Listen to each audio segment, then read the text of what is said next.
ইস, ঠাকুরটা চলে গেল, আর কটা দিন থাকতে পারলো না, আবার সেই পড়তে বসতে হবে। ধুর, ভাল লাগে না। ও সরস্বতী ঠাকুর, আর কটা দিন থাকতে পারলে না? অন্তত হাঁসটাকে রেখে যেতে পারতে। মা তো এক্ষুনি গাদ্দার পড়তে বসাবে। এই এবার চল, তোরা পড়তে বসবি। ও মা, আজকে দিনটা ছুটি দাও না প্লিজ। এতদিন ছুটি কাটিয়ে হয়নি, আবার ছুটি?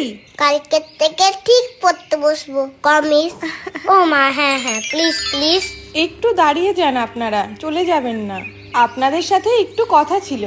আজ আপনাদেরই ভালোবাসায় এই লিলিপুট কার্টুন চ্যানেলটি 5 লক্ষ সাবস্ক্রাইবার পূর্ণ করেছে। এটা আমাদের কাছে সত্যিই বড় আনন্দের। এইভাবেই আপনারা আমাদের পাশে থাকবেন। আর আপনাদের যদি কিছু জানার বা বলার থাকে এই ভিডিওগুলি সংক্রান্ত কোনো কিছু, তাহলে অবশ্যই কমেন্ট বক্সে কমেন্ট করুন। আমরা সেগুলি যথাযথ উত্তর বা মতামত দেওয়ার চেষ্টা করব। ধন্যবাদ।